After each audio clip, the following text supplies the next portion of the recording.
Right.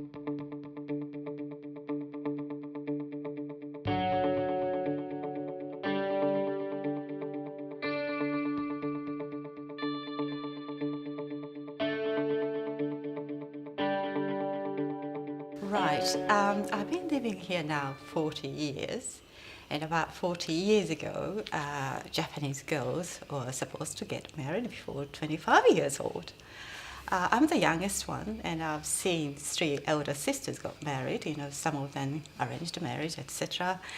And I felt, no way I can get married the way that my sisters did. So I realized, okay, to look after myself, I need some professional job or career. Those days, it's quite still difficult because the majority of girls got married and that's it. So I thought, well, what sort of career perhaps I can have and be single proudly. And so I said to myself, okay, well, English perhaps in the future, would be quite handy to know, and because Japan was progressing in a more like a trading, etc. internationally. So I thought, okay, I'd better learn English properly. So I investigate a few, information, and those days, if you want to learn English, you've got to go either UK or the United States. And I thought, okay. And one day I went to the bookshop and found about Australia. And I think Whitlam, Prime Minister, there was a tape there. And I listened to that and I thought, wow, that's amazing. And then I started searching about Australia and contacted Australian embassy, etc. And those days there were not many overseas students from Japan, so I really have to get the information directly from Australian embassy, and fortunately they told me that as long as your English level is certain level, you don't have to pay school fee. That made me sort of, oh, this is it. Because I knew my parents wouldn't support me because he's going to oppose, or my parents definitely oppose my study overseas. I just did it all quietly, and after I got the letter from the Australian embassy that I'm able to study over there, and then I told my parents, that's it. I think Australian government was very generous for the overseas students to provide the opportunities to, have friends amongst us, or I think almost fortnightly, they organize some kind of, not necessarily events, but, barbecue or whatever that people can get together. So I think that the sort of opportunity was there, and we met each other, I think. You meet and then probably do things together, because we met as foreign students in a sort of organized environment. Then you have to make sure probably you meet privately when it's not organized. And the question, how often do you see each other if necessary? You just have to make the necessary arrangements to know each other before marriage comes into it. It's too far away. You concentrate on the study and see where the relationship is, is quite okay. I mean, she could have been... How it happened was, I went to Japan after 12 months. Yes. And apart, obviously. Yes. And I think that triggered, more like, oh, okay, maybe we should really think it more seriously. It's more made each other. But it didn't matter if she went away or stayed alone. It was not a big issue. No. Fundamental value towards whatever your life, etc. Even though the background is very different, he was born in Zimbabwe, I was born in Japan. Until we came here, we were totally brought up in a different environment. However, that I realized the fundamental value is not very much different, and that's perhaps, for example, respect older people, or, the women are a little bit stronger, even though on the surface, women not to be strong impression, but actual sort of strengths amongst the women is, I think, similar, African ladies and Japanese women, that sort of things. And also, other thing is community-minded, I think. it's not really me, you know, you really have to think other people as well.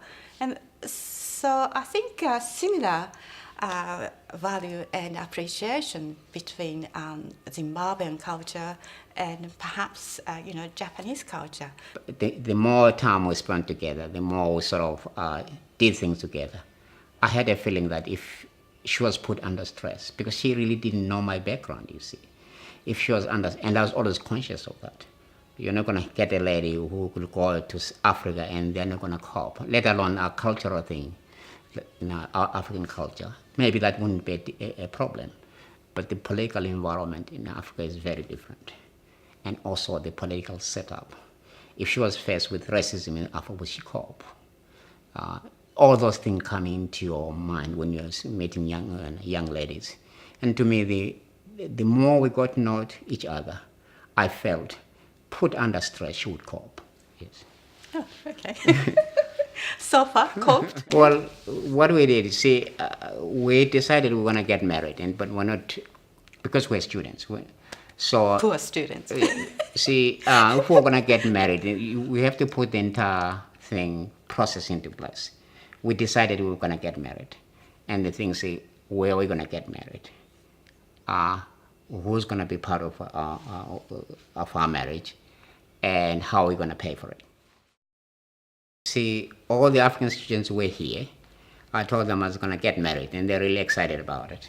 They said, well, because if you're going to get married, they never thought you get married to an Asian lady. And so I said, well, you guys, I'm going to get married, right? Say, Velaphi, are you really serious? Said, well, how can I tell you I'm going to get married when I'm not going to get married?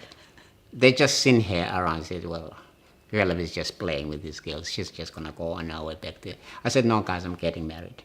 I said, well, are you really serious? I said, well, I'm going to tell you the date when we're going to get married. And then all of us are students. They said, look here, we're never going to contribute any money, but tell us, we've got a stereo system, we'll contribute all the music you want for the wedding, and we'll set it up for you. We got married in 1980, and we didn't have the first child until 1982. Yeah. Particularly those days, you know, mixed marriages are still not quite welcome for traditional Japanese people. I knew when I decided to get married to him, I know that my parents wouldn't be happy. So when I went back to Japan and I started telling my mom, yeah, I wanted to get married to this guy from Zimbabwe. Obviously, she was totally shocked. And she couldn't speak to me for a while. And I could see that, you know, she was totally upset and her health might be deteriorating, etc. So I said, okay, Mom, don't worry. Just, you know, don't worry about this. And she actually told me, I prefer you to be single than getting married to this African guy. So that was her words. So since then, she never talked about my marriages. So, but fortunately, my brothers and sisters are very supportive, and secretly more like, I think, yeah. Well, I think Naomi is conscious of her Africanness because she has visited there with us and on her own. So she can make, and she did these things when she had, after leaving high school and after being at university. And she spent some time. So she's aware of it, but she's an Australian. She grew up here. It's not a big deal for her. She's very relaxed to go to Africa and have African relatives. It's not a big issue. I think perhaps because she traveled quite a lot of countries, and that helped us. I think everywhere you go, you come across some kind of racial issues, etc. But she knows that she's happy and she's got the confidence being as an Australian. So hopefully it doesn't bother her that mixed descent of Japanese and African. Luckily, maybe as a parent, maybe we're a bit naive, or I don't know, but both kids never came home with tears that, oh, I've been bullied or etc. If people are concerned about racism, and I go down with my wife, and she's going down with a black husband, African, people can talk as much as they like, but we're partner. To us, that's we've challenged the system of racism by actually doing that. You see, our kids do the same. It's parenting, really. These days, people are complaining about, oh, it's so difficult to bring up children, etc. But kids are observing parents every minute, every day. They can see the conflicts. They can see, oh, they are lying, etc. As long as parents do the right things, that's just do the right But things. if they come here, they live in a mixed marriage family. To them, it's reality. It's not talking about what they see in the street. They're not going home, and who's home? Mom and dad, and they're different races, right? Mom and dad. Mom Yes, and dad, that's yes. it, full stop.